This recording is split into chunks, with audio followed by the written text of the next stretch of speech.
Okay, I'm Dr. Mulek. I'm going to explain how we work up a patient for a full eye exam. And this is Amir, my patient today. So first when you come in, you're going to get their chart pulled up. Okay, and then once you're in, you're going to ask your patient why they're here. So why are you here? No, don't ask it like that. That sounds rude. What brings you in today? I'm like, why are you here? I have a burning sensation in my eyes and kind of like a sandy feeling. Okay. In both eyes. All right. And then, so then we're going to go into the provider part of the. Actually, you guys do it different, don't you? Yes. You go in the preliminary?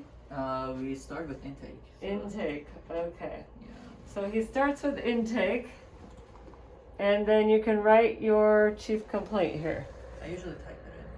So he said it was burning, so we'll write burning. Burning. And you said both eyes? Both eyes. Okay, both eyes. For how long? About a month. Have been. Does it happen all the time or does it come and go? It comes and goes.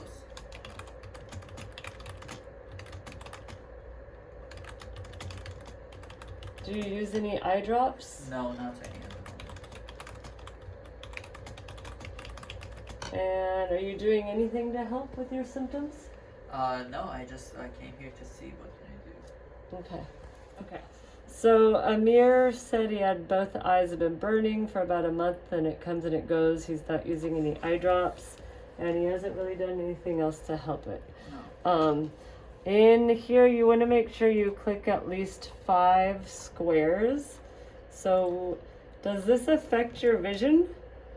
Sometimes it gets blurry. It feels like, especially when I'm tired and dehydrated. okay. So all right, sometimes his vision is blurry, especially when tired or dehydrated. If I could spell. Dehydrated. Okay, there we go. So we have the VA, that means vision, by the way. The onset is it was about a month ago. It comes and goes is the frequency. Duration and onset kind of were the same because it was a month ago. And location is both eyes. So then we're going to hit update. And when you do it, you have to make sure you already have that one highlighted. Otherwise it won't work. So you hit update. I usually click on it and hit update down there, and then I close. And what else do you do in your intake? Go to the bottom. Mm-hmm. Hit. Review of systems. You're gonna hit global normal ophthalmology. Is that all you do in intake? And then medication and allergies. Okay. And then in the allergies, you can go through. This is a test patient. That's why it looks like they have a million allergies. Do you have any allergies to medications? No allergies to medication. Okay. So if they don't have allergies, you can click no, although since there's already allergies listed, it won't let us do that. If you had to add an allergy, you could just hit add, and then you can use this magnifying glass and type in allergy, like penicillin. And then when you type it in, if you spell it correctly, there we go. That's not really penicillin, but you have to make sure you spell it correctly. So you can write like the first couple letters and then you can look in here to make sure that you can find what you're looking for. Once you find it, you just hit OK and add. And it was already in there, so it didn't really work, but it was just an example. You want to hit that you've reviewed, although it's already been checked there. And then on the medications, I usually do my medications up here. Oh, we do it from down there. You do it down there? Okay. So, right here, you can do the medications. So you can review the medications with the patients, ask them if they're on these, or if any of these medications have been changed, and if they take more, we can add. So you add an update. We can add a new medication just by typing in, I don't know, Tobradex. There you go. He's taking Tobradex, but it's prescribed by someone else, so we can hit prescribed elsewhere and then hit accept. And now his medications are updated, so we can just X out of there. And then once you're done with the intake, history. You go to history. Good thing he's telling me. In the ocular history, you want to ask them if they've had any history of any eye surgeries or trauma to the eyes, or if ever been diagnosed with an eye disease. Once you have all those in there, you can hit reviewed and updated or reviewed and no change. If you do need to change, you can hit add. If there's something new, like let's say strabismus, we'll put on there, you can save and close, and then it adds that to their list. Oh, down there. Okay, and then if they've had any surgeries to the eyes, you want to list LASIK or any other surgeries, cataract surgeries, things like that in here, again by adding add, and you can type it in, or you can check these little check marks, or you could just put cataract surgery, both eyes, and then save and close. And then on this little blue history review, you want to go through and check these off. And then we go through family history. Just eye conditions. So typically you'd ask, do you have any family history of any eye disease such as macular degeneration, cataracts, glaucoma, diabetic eye diseases?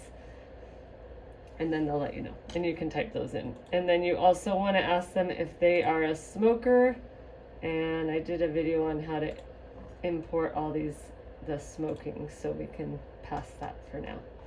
Okay, then we go to preliminary exam.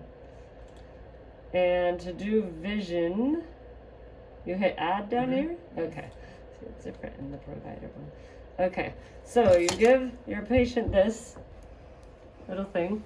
It's like a mask. The nose goes in the notch there. So your eye's gonna look through the hole, your nose goes in the notch. And then you're gonna ask him to read the eye chart. It's projected into a mirror in front of him.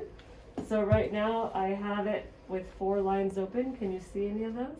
Yes. What's the lowest you could read? TZ VECL. Good. On the side here, there's numbers 2040, 2030, 2025, and 2020. He read every single letter on the 2020 line.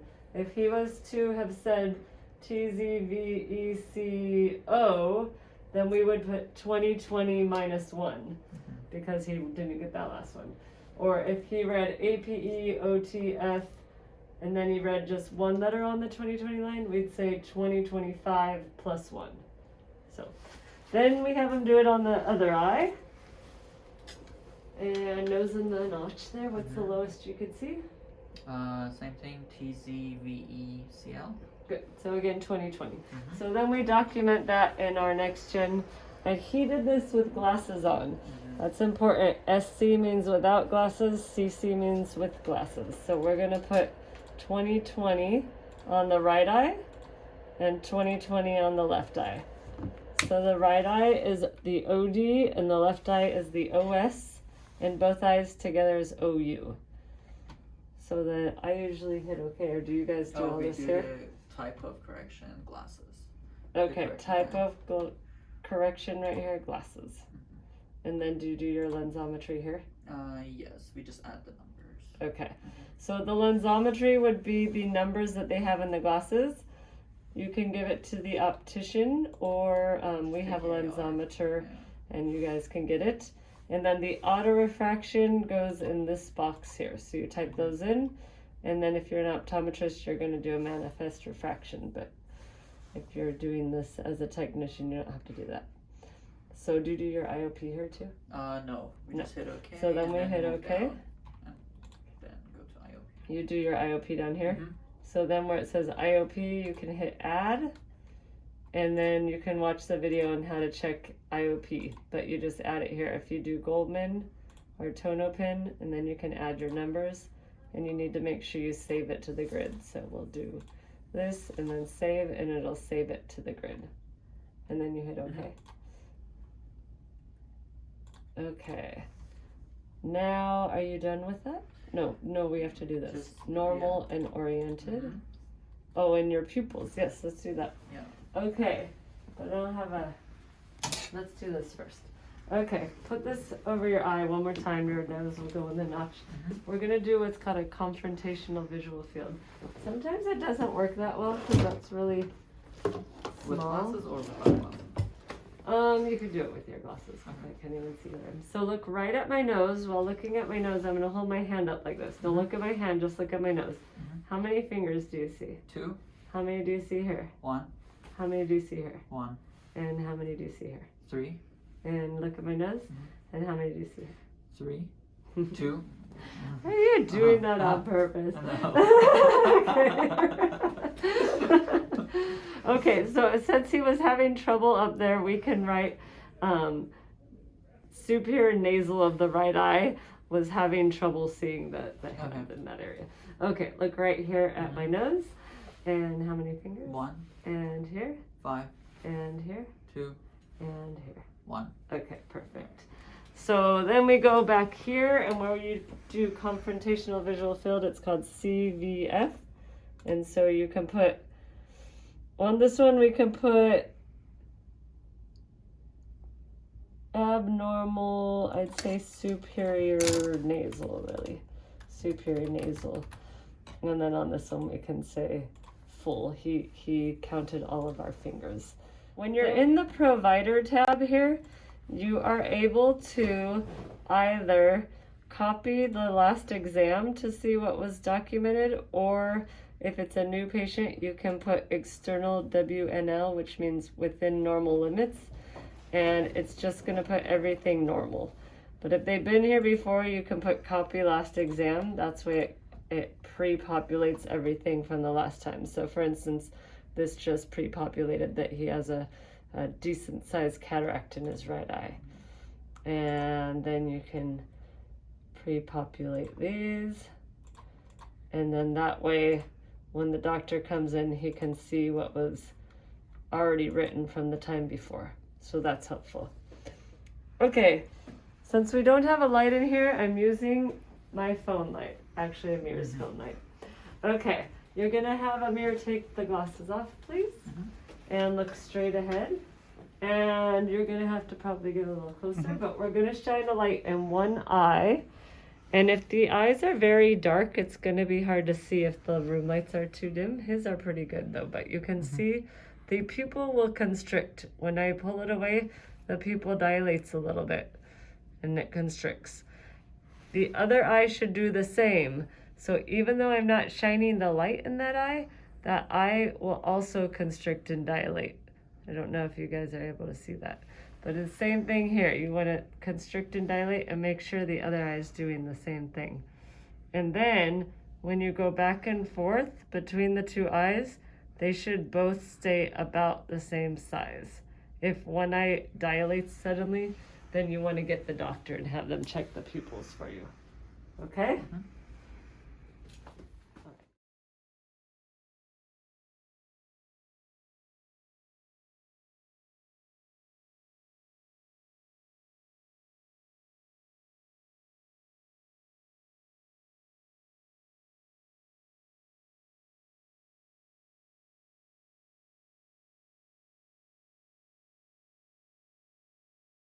Okay, this is called EONs. I'm going to need you to take your glasses off. So this test measures how well your eyes move in different directions. You can have the patient look at anything. I just chose to look at a pin. They can even look at your finger if you have nothing with you. So just look at this pin, follow it with your eyes without moving your head.